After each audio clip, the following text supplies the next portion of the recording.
Hello and welcome to the Author Mentorship Success Series. And today I am absolutely thrilled, delighted, excited, and honored to be welcoming Nan Campbell here today. Nan is a new author of her incredible book, I Almost Forgot I Was Happy, My Occasionally Raucous Journey from Melancholy to Peace of Mind. Welcome, Nan.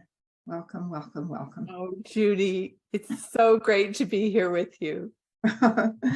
Well, let me tell everybody who is listening today and watching today, or whenever they are receiving this recording, about you, a little bit about you. Well, first of all, I want to say to everyone, Nan and I go back a lot of years, practically 2 decades. Yeah. And when Nan became one of my writing students many, many years ago in my Rewrite Your Life program. And then we went on to becoming friends, and we've been friends and colleagues now for many years. And Nan approached me a couple of years ago to begin to write her book, and what a book it is. So what I want you to know about Nan right now is some of the personal stuff. Nan is a mother and an exceptional mother. And I can only say that because of the way in which her boys and her children and grandchildren just adore her and them. A grandmother, an educator, a businesswoman, a psychotherapist, an author, and a gladiator in the arena of personal pain and trauma. And have I caught your attention? Yes. As a therapist, Nan's true love is taking a deep dive with her clients to support them in revealing and healing. It's the work of the soul and the infinite. Nan has a strong belief in the unwounded self, that precious spark that is longing to be fanned into the flame of our highest and truest self. I love that, Nan. I love that. Bless you for that, because as a therapist, I know how essential that is, as opposed to looking at the pathology and coming from that place. Right. These are the things we need to fix. And just as a little reminder of the wounds you carry, we know about those, but what about the strengths? Nan believes in the flow of congruence when our insides match our outsides. Her experiences taught her that writing is a powerful path to congruence. Nan currently lives on the wide open prairies in LaSalle, Manitoba, in beautiful Canada, just outside of Winnipeg. While she spent the majority of her life on the prairies, it was her time on Vancouver Island when she first met me. Wow. And she says that was the beginning of the birthing into the rebirth of knowing. So she has many, many, many teachers, and she loves to wax poetic about them. And so we will let Nan tell you who some of those are, if that happens to be a part of the conversation as we move forward, because that's very important. We all have mentors in our lives. We all move through deep cuts, wounds. It's part of walking this beautiful planet of ours, learning, growing, falling down, getting up. And we're all blessed with teachers and mentors on the way. And what I always say, I often start a class with, well, when the student's ready, the teacher appears, and people say, yes, thank you. And I say, when the teacher's ready, the student appears. And I am so happy that you came into my life, because we are teachers and students together at the same time, Nan. I have learned volumes of things I could never even begin to count from you and your wisdom. It's always an equal exchange. So bless you and welcome. Oh, Junie, thank you for that so generous introduction to who I am today and who I have been along the way. Mm-hmm. And it bears mentioning that one of those teachers, I glean a lot from poets, Mm-hmm. and now no longer with us, but ever with us, is John O'Donohue. Yes. And it was John that said, there is a deep part within you that is unwounded beneath all the layers of all our stories. Right. And that used to be my signature. And then I thought, oh, people will probably think that's kind of like, I don't know, a little emotional for a signature. But here I am again. It is my truth. And it's the truth that I bring to anything I do. You know that expression, the way you do anything is the way you do everything. Yes. So this has allowed me to step into this space of being unapologetically Nan. Right. It's okay if people think I'm a little extra, as the kids say. Oh, extra. Yeah, I love it. I'm extra. Yes. And you know that. Yeah. Yeah. And you keep staying extra and keep bringing more into your extra, that whatever it is that feels true.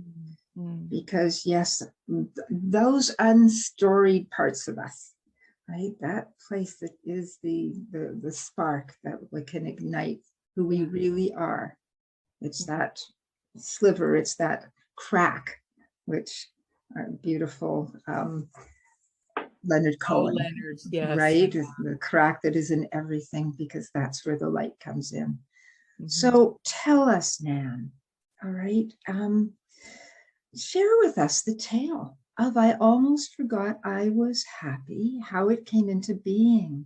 Mm. What was the process that allowed you to take it from journal entries into this magnificent book? So I can recall to the day, to the minute, when the book became the book. And it was born out of many sort of dipping my toe in the pond bits of writing. So as we were discussing earlier in the introduction, I met you when I moved to Victoria, and I saw, like, this was long before there was Zoom and social media was running the show. And I think I saw it in perhaps Lifestyles Market or whatever that Whole Foods place is called. And I saw this invitation to come and write. And so I called you and you gave me directions, and I joined with, at the time, there were 3 other people, and we met on Thursday evenings. And there was always a beautiful invitation to arrive, and then sharing of what we'd written the week before, and then a prompt to write into that upcoming week. And I always felt that I was in the company of actual real writers, but I never, ever thought that I was one of those people. And you encouraged me. You said, Nan, you're a writer. And honestly, Junie, in 2007, I would have no more said I'm a writer than I'm a chicken farmer. I was feeling that ever-present cloak of self-loathing, of not really understanding what my gifts were to offer. But I kept coming to writing because it felt so good to connect with people on such a real level. And to also to receive encouragement, because my story has been one of where I've always had to challenge myself to overcome. So I think it was in those very beautiful moments of writing together that little one was born, that possibility of writing into my life as opposed to about my life.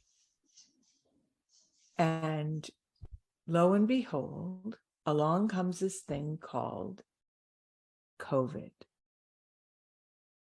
And we had reconnected for another purpose entirely.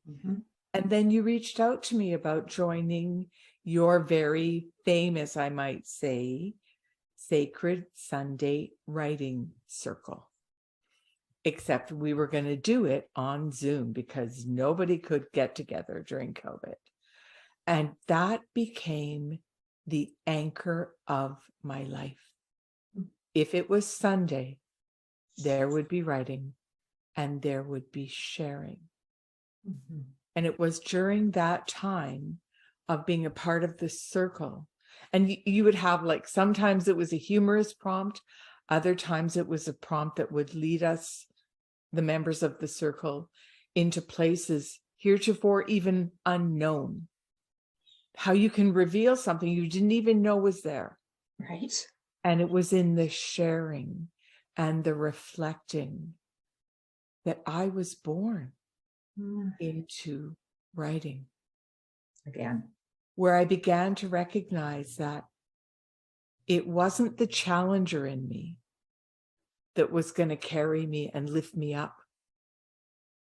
It was the encourager in this circle, and that I could indeed be that for myself. We call it compassion. Having compassion for the other, but first having compassion for myself. Yeah. And it was in those circles that was born. I understand that. And I'm so grateful that you chose to come so that you could have that visceral experience once again, to remind yourself how important the writing process was for you, as well as the community was so important to you. Mm-hmm. And you wrote it, or you said it, I think you wrote it, I think it's in your book, where it's really important for you, no matter what, even when you're doing yoga or whatever, that it's a group experience, that you find so much energy coming from the whole, the synergy that happens. And of course, in the writing circles that are continuing today, every Sunday, are that kind of synergy. And that for you, it's kind of like the penny drop, the yes. You that is you, the writer you, the one that also wanted to take stock of your life in a way that you had your voice, that you could reflect and see what truths the writing would reveal on the page. Mm-hmm. Because as we know, we can carry our memories here. But when we write them down, there's something very different and unique and precious that often gets revealed. So if I may, there's another piece, like another piece of this thread that needs to be woven into the process part. Yeah. So after the writing sanctuary, you were beginning to start talking about your exceptional offering to the world called the Author Mentorship Program.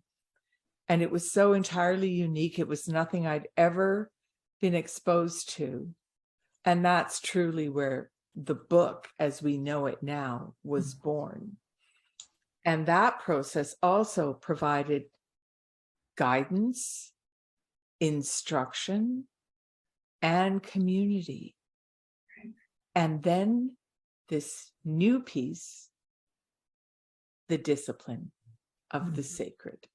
I need to keep those two connected. This is not about going to the gym and working out. It's the discipline of the sacred. I love that expression. Creating a space for the writing, knowing that when the pen hits the paper, no matter how much of it gets edited out, the process is sacred because it's ourselves hitting the page. And there was this day that I asked you. So there was the rhythm. We got into this rhythm. We would meet privately with you weekly, and those were such precious times. And we would sort of workshop the piece that I was offering. But it was at the very beginning when I said, I need some scaffolding. I'll never forget that. And I even No. use that term now. When I'm working with clients, it's like, it's possible you need some scaffolding to help you feel supported, like to help you climb out of this place that you're in, this morass of, you know, uncertainty, sometimes pain and sorrow. And so you offered this mind map experience. And so at that point, I put something in the middle, which was like a sun, call it a solar system, right? I recently wrote about this process. And then I put like these key words, so to speak, around it. And I realized that I'd created a galaxy. Yes. And it looked like on the page, it looked like one of those 1960s sunburst kinds of clocks that everybody had in their kitchen, with these rays coming out, connecting to big themes like mothers, fathers, birth, dying, my body, my relationship with money, my children, my recovery, my own mental health. All of these big themes found their place in that galaxy, and then I could begin to write into them. Wow. Yes, I remember. I remember your absolute unabashed enthusiasm and joy to have found that scaffolding, to have found that way of that structure that could give you the foundation to write your book. Now it made sense. Now you could take that piece of the starburst, yeah, and say, yes, my recovery, this one, my mother, this one, whatever it happened to be, that would put the pieces of the experiences that were so sacred of your life journey into a way in which they could begin to make sense. And I remember, I'll always remember that day. And so, and wow, what a journey it's been. What a journey it's been. So what would you call your book? Would you call it a memoir? It's not exactly memoir, although there are pieces of pure memoir in there, where I write into that moment and how it was for me.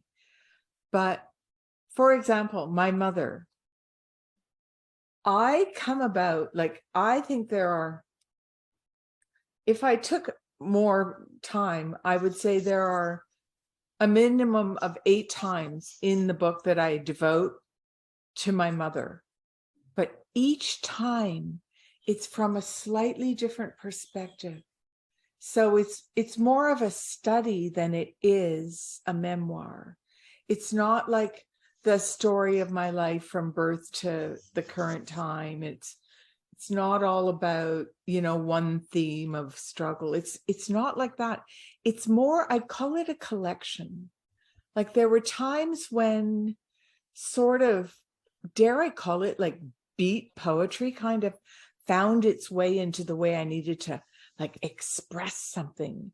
And then there were times where it was more of an essay about money or about drinking or about mental health.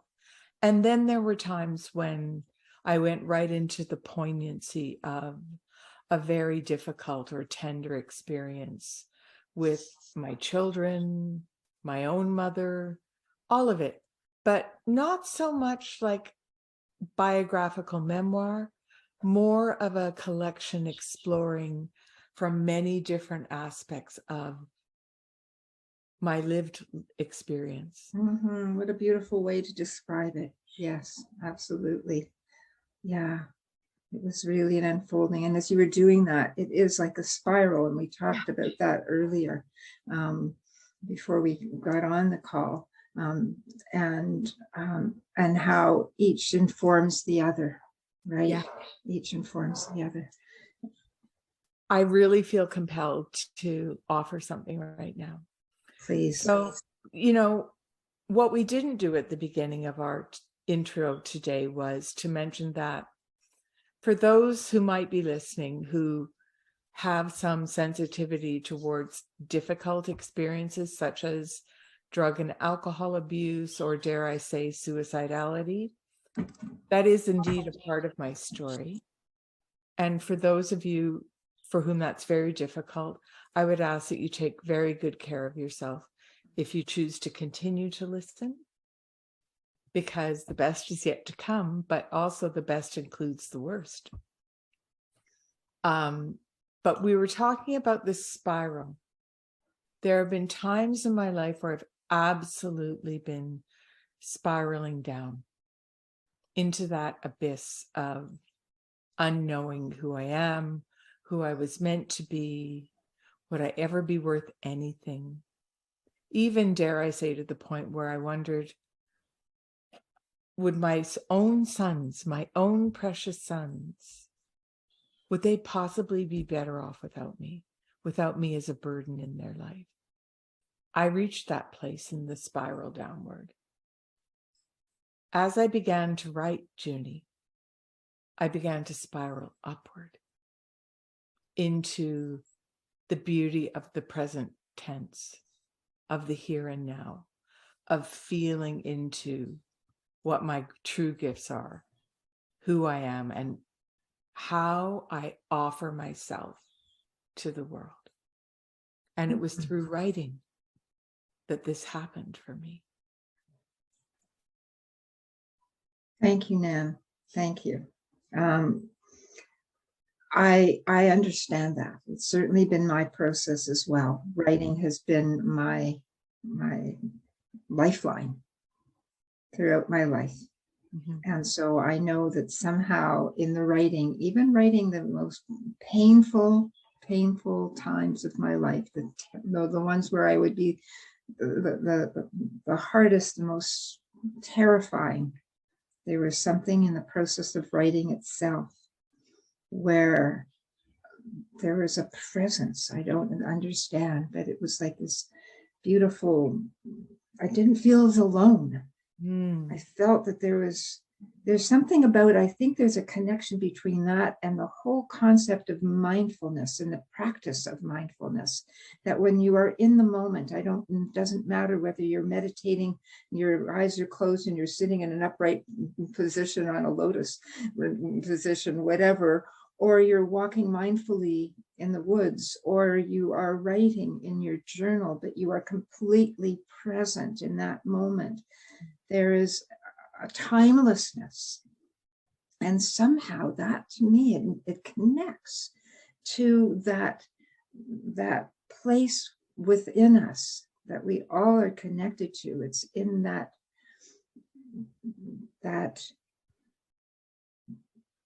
oh, I've lost the word, but it's that place where we are all connected to going into almost like the abyss of, right.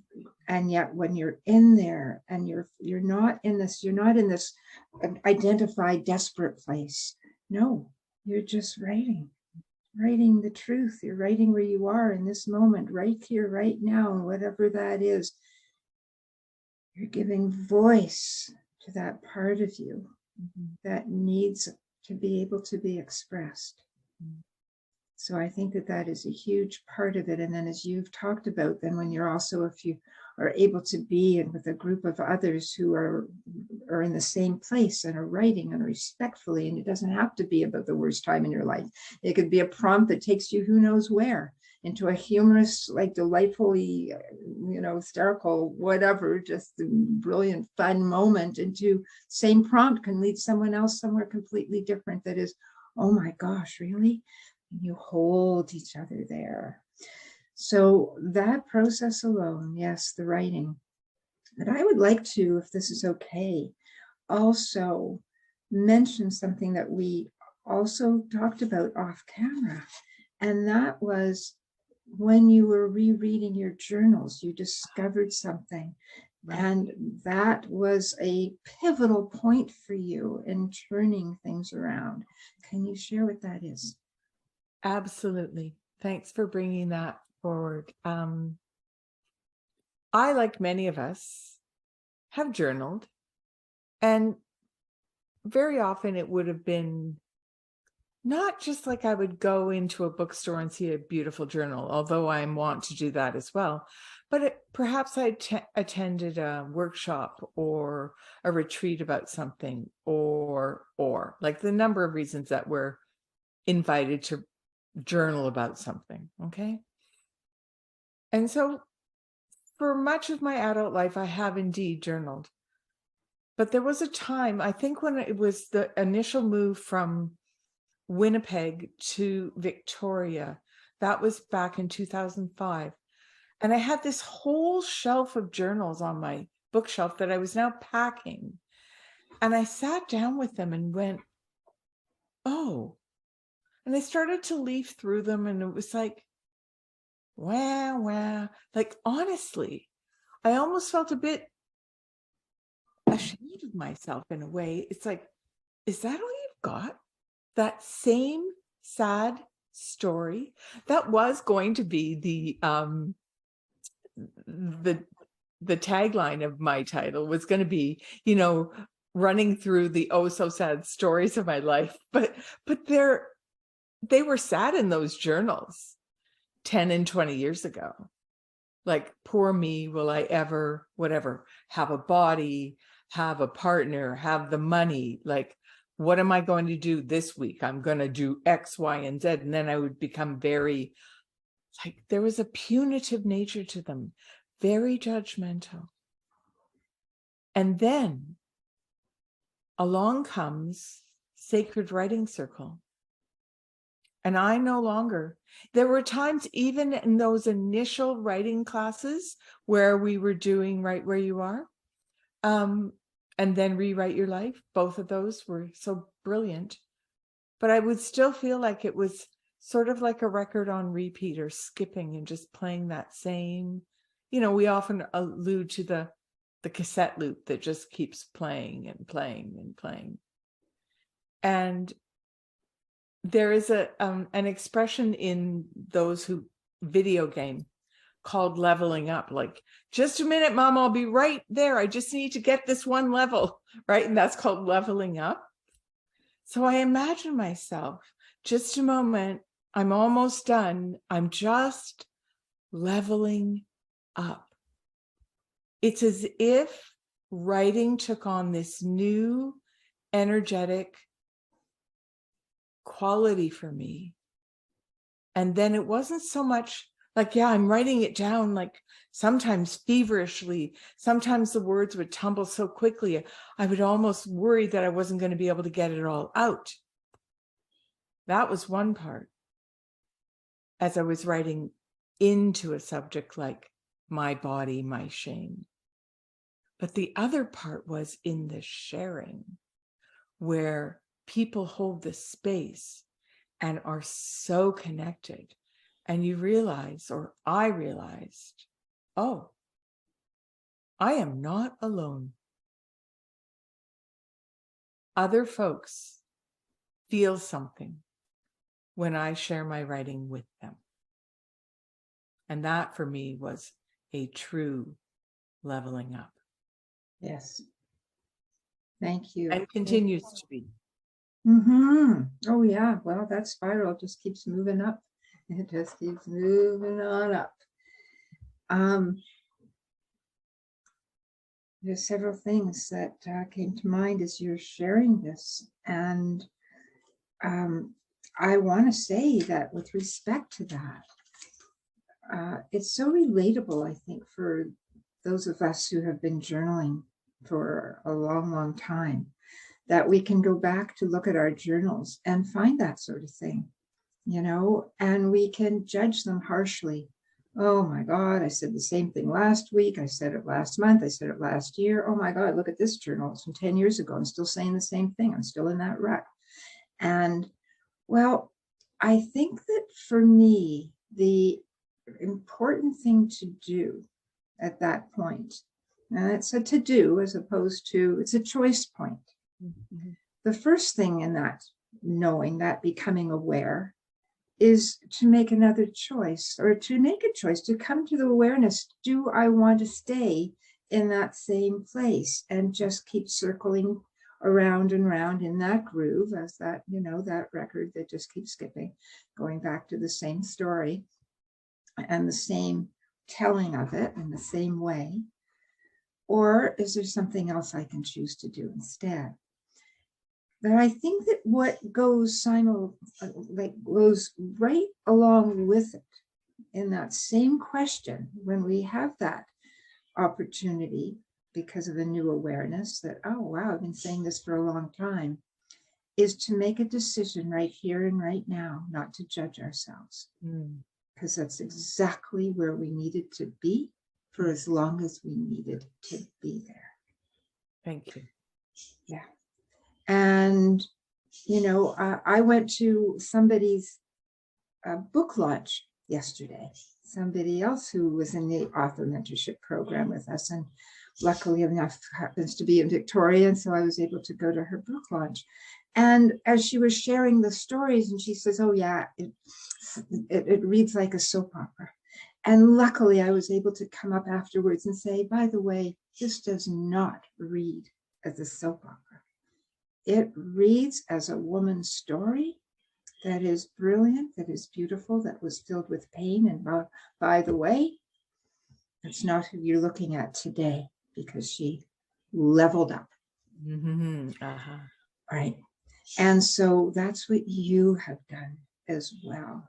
Beautifully told stories from a place now that not only empowered you as you were writing them, because you were able to see from a new vision and inner writer's vision that comes through the pen, but to also recognize that this is who I've become.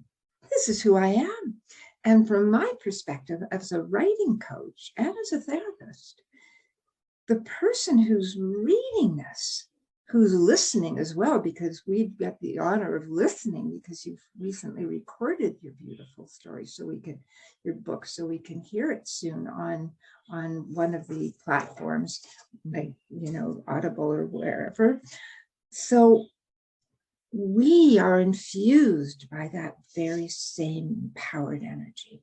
So I thank you for that, Nan Campbell. So is there anything that surprised you, like really surprised you about the writing process? Or, yeah. The first thing that comes to mind is this. My relationship with my mother changed because of the writing, wherein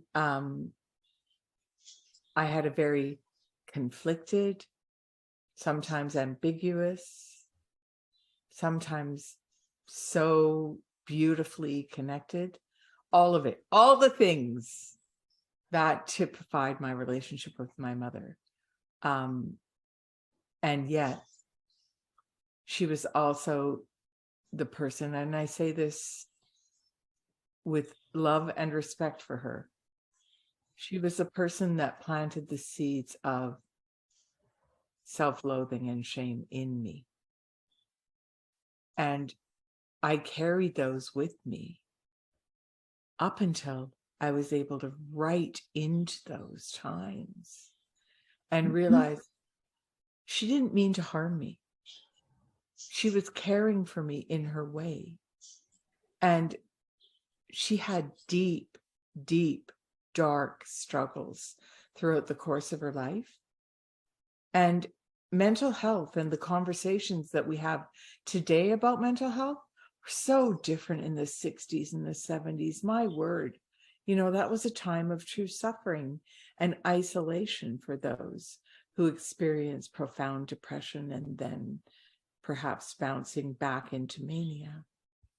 So I now know this, that whilst the darkest times of my life are completely connected to my mother, but the laughter, the creativity, my warm-heartedness, my joy, they're also hers.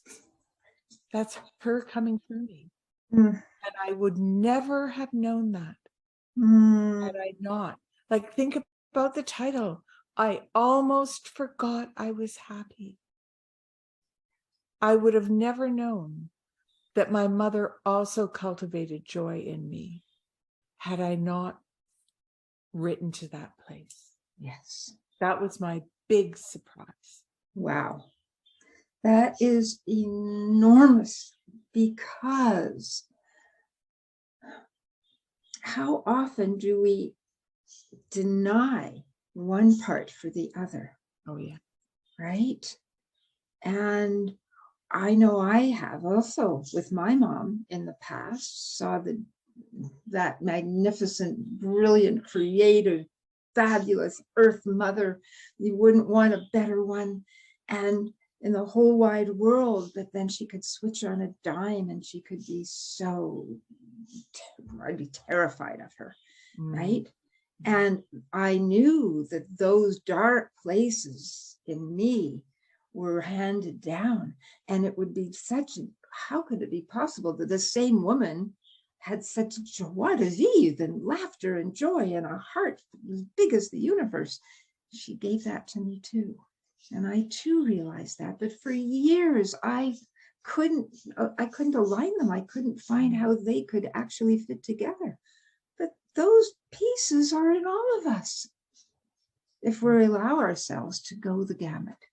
Because we can go, and this is what, the lowest to the low, to the highest to the high, and find our ways in between, and we all come out and back and forth, and welcome to our life journey. But that is a huge realization, epiphany, knowing. So what would you consider the most challenging part of this whole writing journey of your book to be? It happened at the end. It wasn't the process itself of writing. That was, once I got into that sacred discipline that I referred to earlier, it was like flow. I would look forward to it. And I oh my word, I was like so excited to have our weekly meetings. And that was all great. And then I came to Victoria to record the book, because this will come up later, but I might as well put it out there right now. I've recognized that it's not so much in the reading, like if you're the reader and you're reading my stories, yeah, there's an impact there. There's a connection there. There's, spark and joy and laughter and sorrow. But I've discovered that it's in the putting voice to it, especially my voice, that the most impact is to be made in the world in regards to sharing my stories. So thanks to you and your partner, again, I was connected with an incredible fellow who has One Ton Studio in Victoria. And it just so happens that he's a master engineer of recording narration of books. And so I met with him for about a week of recording. And I had to do all this digital preparation so that I wasn't like leafing through pages. I had it all on one device, and I'm scrolling through, and I realized that it had been a while since I'd been up close and personal with those stories. And there is a beginning, a middle, and an end to the flow of the book. And the good news is it is a happy ending. I'm here. Oh my gosh, yes, it's a happy ending. Brilliant. Living la via, whatever, joyful. And, but when it came to narrating my book, there were times when I would walk out of the sound room and just feel like a wrung out dishcloth, like, yeah, that happened to me. That was my life. Whoa. So that was challenging. And then to sort of regenerate my energy and get back up there and give it all I had to give the next day, that was challenging, to be mindful of the fact that the reader doesn't know that I'm exhausted emotionally from sharing this. Part of me, the listener at that point, they need to hear me coming from my highest place. Right. So that awareness was there for me, and it was a challenge. Yes.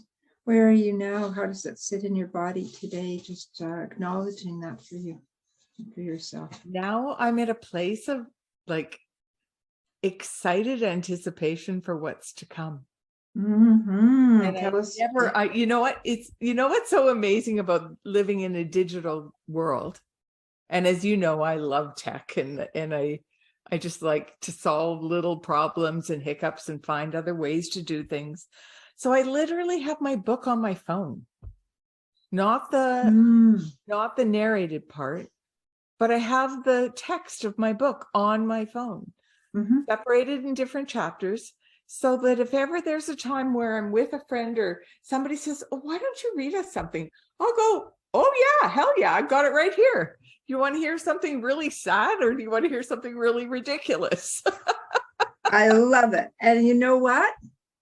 I would love to hear a passage from your book. I think that's the perfect. So would you like to share something with us today of your writings? Oh my word, it would be my privilege. And I'd considered this, where to go in this interview. But I think it's the right place to begin is at the beginning. I agree. And this is the place where I make the first connection with those who will be the listener. And so here's looking at you. So here's looking at you. This is just a little piece. All of the folks who may need to hear this today. Thank you, Nan. I almost forgot. Prelude to the reminding. I'm gasping for air. My heart is pounding. My ears are ringing. My palms are sweating. I feel a searing hot wave of shame wash over me. Is my face beet red? Does everyone see how broken I am? This is a living snapshot of my reality, residing in a suspended state of panic that defined me. And you would have never known. Have you ever been so uncomfortable in your own skin that you had to reach for a drink, a pill, a yoga class, a new pair of shoes, a new relationship, a retreat, another retreat, an online course, a new diet, tapping, meditating every day, walking every day, drinking 100 ounces of pure spring water every day, eating only plant-based foods, giving up sugar, caffeine, booze, gluten, and when none of these work, wanting to reach for the penultimate rope. Is any of this true for you? All of this was true for me. And while I'm being a truth teller, much of this is still true for me. It's just that today I have a completely different relationship with my restlessness. Giving up all the things, starting all the new courses, taking up all the causes. None of these heroic endeavors was getting me anywhere. I was like a tiny, translucent, citrine-colored moth, trapped under a cloche, fluttering and tapping into the glass, fluttering and tapping, until I paused to rest. And with that pause, the cloche was lifted, and I rested, stilled in the freedom that was now mine. No need to fly away. Resting. This is a tale of being reminded. The reminding moment came not that long ago when I received a call from my physician telling me I had cancer. All of the retreats, the sobriety, the plant-based diet, the meditating, the studying, the constant, relentless quest for finding myself, all lined up in one divine sequence, and the utterance, "You have cancer," was the final turn of the dial. The tumblers clicked into place, and the vault sprang open. Miraculously, I became a brilliant safecracker, and I experienced the profound release and freedom of knowing for the first time in my life that all was well. There was no place to go, no one to become, no project to launch. It was all going to be okay. I'm kind of surprised. I'd always thought that cancer was not going to choose me. In fact, I was as certain of this as I was of my own birthday. Okay. I guess that story just changed. And just like that, in the time it takes for a translucent, citrine-colored moth to light gently on a tiny piece of driftwood and rest its wings, my life changed. This is the story of all the moments leading up to that whisper of grace. My stories of astonishment and shame, seasoned with the saffron of blindness to my own goodness. And to think, I almost forgot.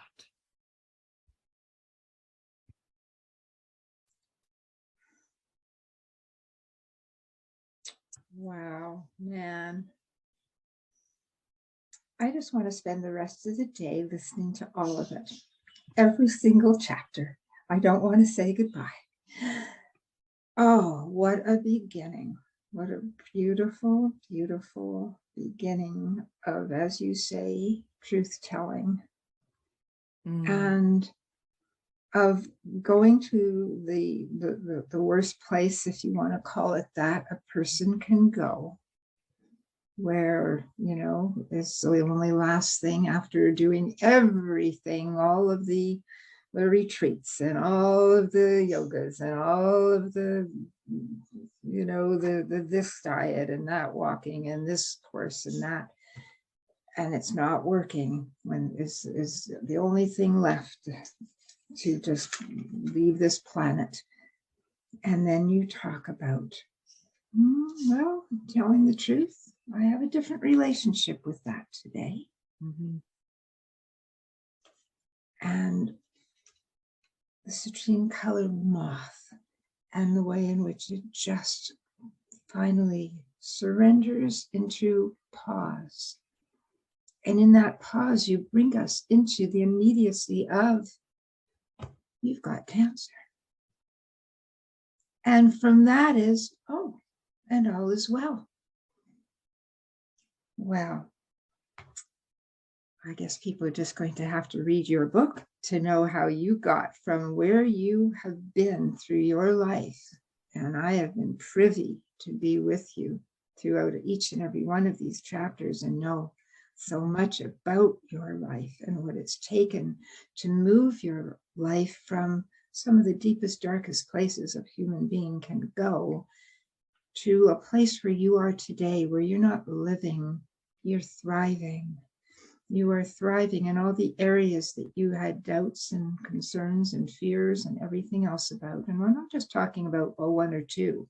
Somehow using, I don't know if it's the discipline of the sacred by putting pen to paper, and also because of who you are, Nan, as an extraordinary human being, a magnificent woman, a thinker, with a magnificent conscience who cares.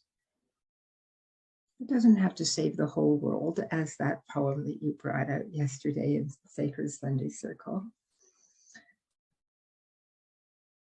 You have completely transcended the life of Nan that you read in pages in your journal of year after year.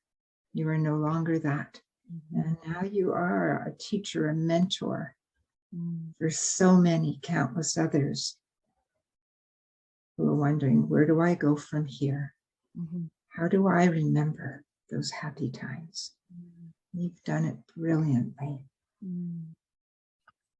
Thank you, Junie. And I think it's important to mention that I almost forgot I was happy. It's not some downer, right? Like there's some just bold-faced hilarity.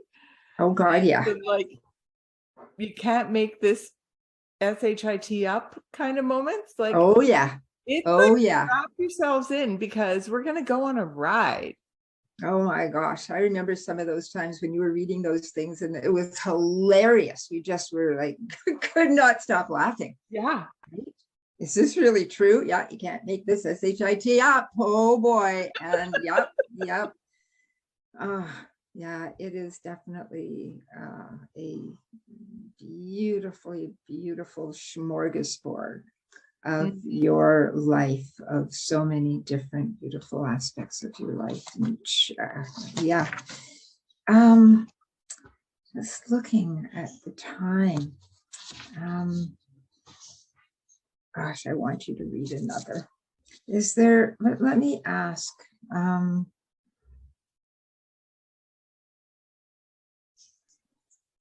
do you have certain hopes yourself for people who will be reading or listening to your book? So I remember once sitting on a sofa in the throes of yet another detoxing, as it were. I'm happy to say I live as a sober woman now and free from the grasp of alcoholism. But I was sitting on the sofa and shaking and sweating as one does, and just wondering how I would make it to the next day. And I read, I don't even know, I could go to my library and probably find this book, but it was a book by Joan Borisenko. And there was something in reading this one passage that gave me a moment of hope and allowed me to get through that night and reach out for help. And I knew I wasn't alone. So if there's just one person out there, man or woman, because my travails are universal and gender fluid.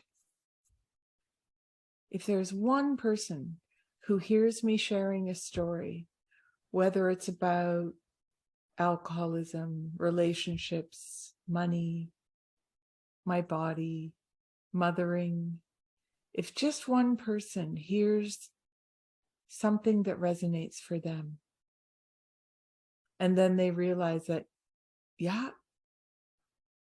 I could keep going around the drain, or I could choose to take one baby step in a different direction. That's all it takes. Some folks who've known me my whole life will go, oh my God, Nan, how have you done it? I'm a thriving, self-employed private practitioner in the world of mindful, self-compassionate therapy. Like that was a dream. It's now my dream fulfilled. I'm a grandmother to 3 of the most magnificent people in the world, 2 of who were born during COVID. I've got, friends and a beautiful life, and I'm planning on writing volume 2 in this series and then volume 3. And people go, how did you do it? I say, sometimes barely, but mostly one step at a time. Knowing that in this moment and this breath, I can begin again.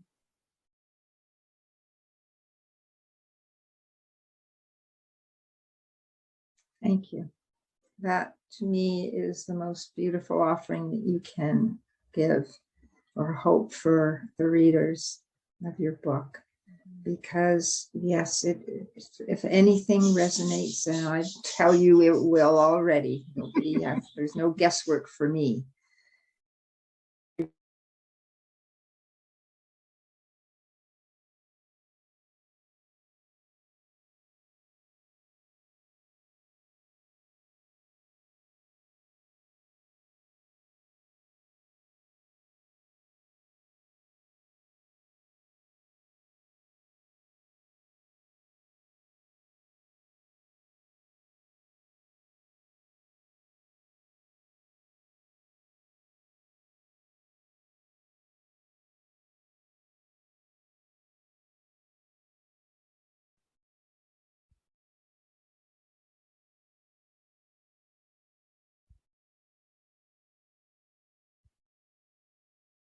I think that there was a stop in our for a moment that Hopefully we can edit that out. hopefully we can. We are back.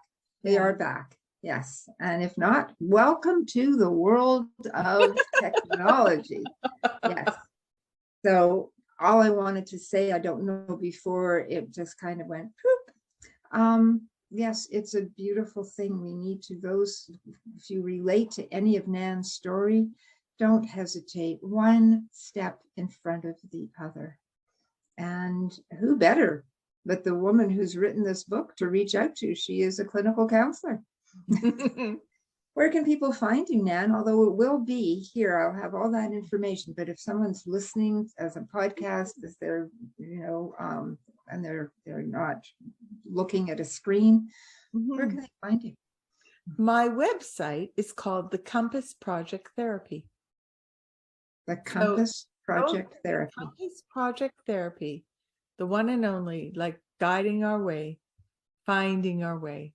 That's what it refers to. So I'm easily found there, and I'd be happy to answer any folks' questions. Regarding when will this, I almost forgot I was happy piece of work be released into the world? Well, the process is, for those people who've not published or recorded before, it's a multi-stage kind of process. There's no rushing it.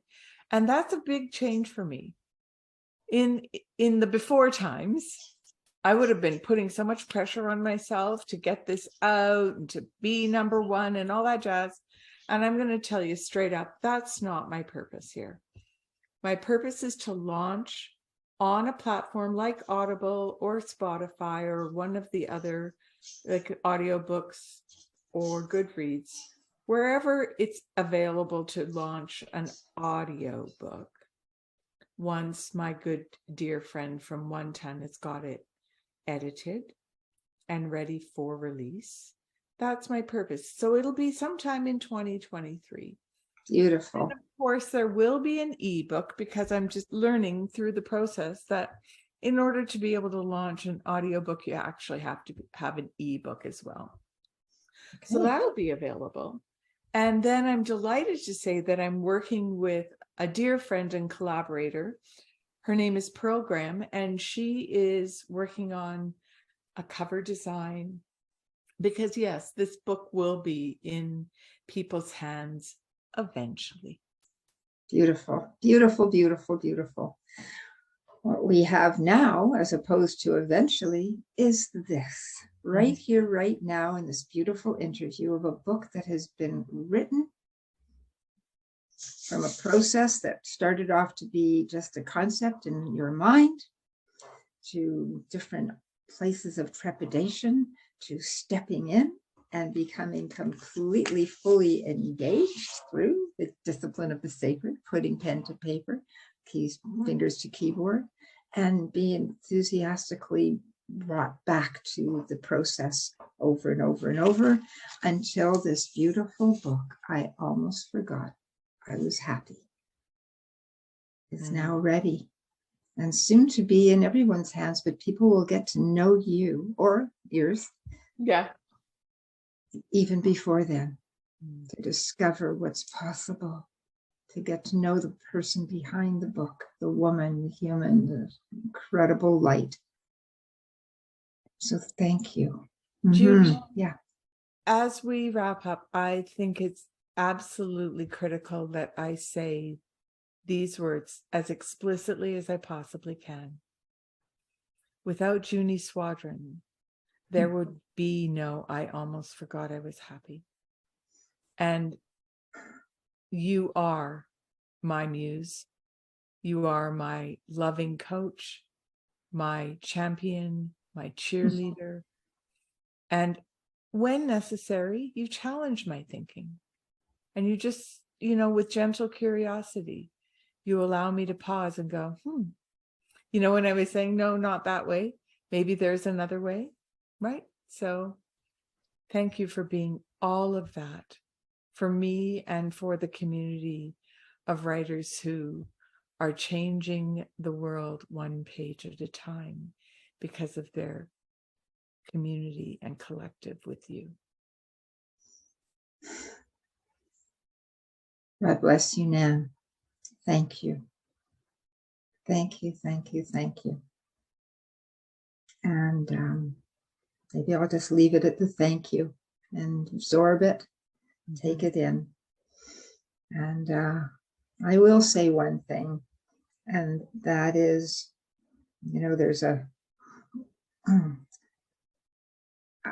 so many people who, I imagine, anybody who's working in whatever capacity and has clients, we have what we want to be the kind of people that come to us so that we can offer the service, the passion, the love, whatever it is that we feel we are been blessed to gift into the world. We hope that the people that find us will be those kinds of people that we can work with in a way that their visions will come into reality, and that during that time together, that it's just a beautiful unfolding. And you are that. You have been that in every single way for me. It has been such a win-win. So thank you, Nan. Mwah. All right. Kindness always, Junie. Kindness always. Oh, yes. And sending love out to the listeners. May all be well. May all be well.